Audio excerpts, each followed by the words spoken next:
ఎంతో పద్ధతిగా పూజ చేస్తున్నా కూడా ఏవో సందేహాలు తొలుస్తూనే ఉంటాయి కదా!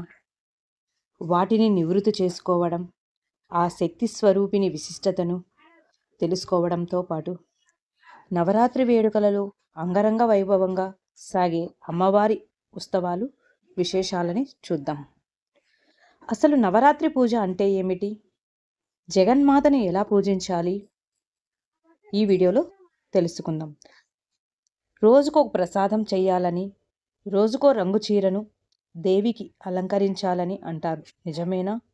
రోజంతా ఉపవాసం చేయాలా? ప్రత్యేక నియమాలు ఏమన్నా పాటించాలా? నవరాత్రుల మధ్యలో నెలసరి వస్తే ఏం చేయాలి? అలంకారానికి ఒక్కొక్క ప్రత్యేకత ఉంది. అవన్నీ ఈ వీడియోలో తెలుసుకుందాం. అసలు నవరాత్రి పూజ అంటే ఏమిటి?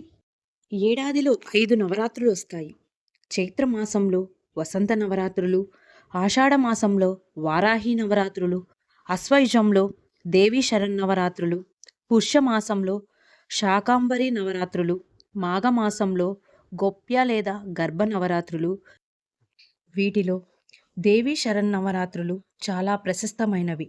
ఇవి అశ్వయుజ పాడ్యమి నుంచి నవమి వరకు కొనసాగిన హస్త నక్షత్రం రోజున ఆరంభించి శ్రవణ నక్షత్రం నాటికి పరిసమాప్తం చేయాలని శాస్త్రాలు చెబుతున్నాయి. ఈ ఏడాది 10 రోజులు రావడం విశేషం. కుదిరితే 10 రోజులు పూజ చేయవచ్చు. లేదంటే చివరి 5 లేదా 3 రోజులు అమ్మవారిని పూజించవచ్చు. రోజుకొక ప్రసాదం చెయ్యాలని, రోజుకో రంగు చీరను దేవికి అలంకరించాలని అంటారు. ఇది నిజమేనా? అది అపోహ మాత్రమే. దేవీ భాగవతంలో నవరాత్రికి సంబంధించిన నైవేద్యాలు మాత్రమే ఉన్నాయి. అవి కూడా నవదుర్గల అలంకారాలతో ముడిపడినవే. అక్కడ కట్టు పొంగలి, పులిహోర, గూడాన్నం వంటివే కనిపిస్తాయి. కాబట్టి ఎవరి సౌకర్యాన్ని బట్టి వారు నైవేద్యాన్ని నివేదించవచ్చు. అమ్మ చూసేది నిశ్చయమైన భక్తిని, నిర్మలమైన మనసును మాత్రమే. రోజంతా ఉపవాసం చేయాలా? ప్రత్యేక నియమాలు ఏమైనా పాటించాలా? నవరాత్రి పూజను ఆ ఇంటి ఆచారం ప్రకారం ఆరంభించాలి. కలశం, చిత్రపటం, శ్రీచక్రం ఇలా ఏ రూపాన్నైనా పూజించవచ్చు. జగన్మాతను ఉదయం, మధ్యాహ్నం, సాయంత్రం ఇలా 3 పూటల పూజిస్తే మంచిది. కుదిరితే సాయంత్రం వరకు ఉపవాసం ఉండి పూజ తర్వాత భోజనం చేయవచ్చు. 9 రోజులు సాత్విక భోజనాన్ని స్వీకరిస్తూ వస్త్రం పరుచుకొని శయనించాలి. పాదరక్షకులు వేసుకోకూడదు. వీలైనంత మౌనాన్ని పాటిస్తూ ఓం శ్రీ మాత్రే నమః అంటూ అమ్మ నామాన్ని జపించాలి. నవరాత్రుల మధ్యలో నెలసరి వస్తే ఏం చేయాలి? ఇబ్బంది లేదు. ఇతర కుటుంబ సభ్యులు పూజను కొనసాగించవచ్చు. వాళ్ళు ఆ ఇంటి ఇల్లాలి తరహాలోనూ పూజా పద్ధతులు అనుసరించకపోయినా చింతించనక్కర్లేదు. ఎంత జగన్మాత అయినా అమ్మే కాబట్టి భయపడాల్సిన అవసరమే లేదు. అలంకారానికి ఒక ప్రత్యేకత. ఒక్కొక్క అలంకారానికి ఒక్కొక్క ప్రత్యేకత ఉంది. సమస్త జగత్తు పాలించే ఆ శక్తి స్వరూపిణి పలు రూపాలలో కొలిచే వేడుక దసరా. ఈ అలంకారాల ప్రత్యేకత తెలుసుకుందాం. బాలా త్రిపుర సుందరీదేవి అలంకారం. అమ్మవారిని 9 ఏళ్ల బాలికగా భావించి ఉపాసిస్తారు. జ్ఞానానికి, శక్తికి చిహ్నం.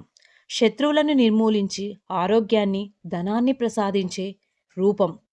బండాసురుడు అనే అసురుడి పుత్రులతో పోరాడేందుకు జగన్మాత ఇలా బాలికగా రూపాన్ని దాల్చిందని బ్రహ్మాండ పురాణంలోని లలితాదేవి మహత్యంలో ఉంది.